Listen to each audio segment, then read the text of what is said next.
Hoy en pocas palabras voy a contarte y voy a explicarte lo que es la complejidad algorítmica. Esta es una métrica teórica que nos va a ayudar a describir el comportamiento de un algoritmo en tiempos de ejecución y de memoria requerida. Todo esto nos va a ayudar a comparar entre la efectividad de un algoritmo y la efectividad de otro algoritmo. Y así podemos decidir cuál podemos implementar y cuál no debemos implementar. Por ejemplo, si yo tengo un algoritmo que ordena una lista, la complejidad nos va a permitir saber cómo se va a comportar este algoritmo cuando tenga 100.000 o tenga 1.000.000 de elementos. Entonces hay que tener claro que la complejidad del algoritmo es independiente de la velocidad del computador en el que se ejecuta y se define utilizando la notación Big O. Entonces la idea es conocer cuántas operaciones se necesitan a medida que aumentan los datos de entrada. Entonces para este corto video vamos a hablar, por ejemplo, de la complejidad lineal, donde el número de operaciones aumenta de forma proporcional. ¿Cómo así de forma proporcional? Si hay 10 datos son 10 operaciones, si hay 1.000 datos hay 1.000 operaciones. Como vemos en la siguiente gráfica, por número de elementos hay número de operaciones y es algo lineal. Por eso se le llama precisamente complejidad lineal. Entonces, por ejemplo, tenemos este pequeño código que es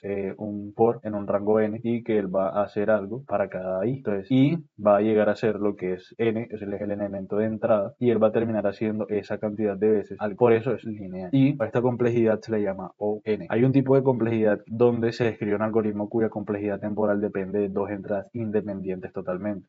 En este caso es m y n, como se ve en el ejemplo que es este. Y la complejidad termina siendo la suma de dos términos lineales. Entonces se aplican algoritmos que procesan dos listas o secuencias de tamaño m y n respectivamente. Entonces, como expliqué aquí, o sea, tenemos un m que es el dato de entrada y un n que es el dato de entrada totalmente independientes y se va a hacer algo para cada i que termina siendo al final el tamaño o el número de entrada, el dato de entrada. Y asimismo, paralelamente, por así decirlo, hay un j para n que también va a hacer algo en ese rango de elementos. Y esto termina siendo precisamente una notación o m más n.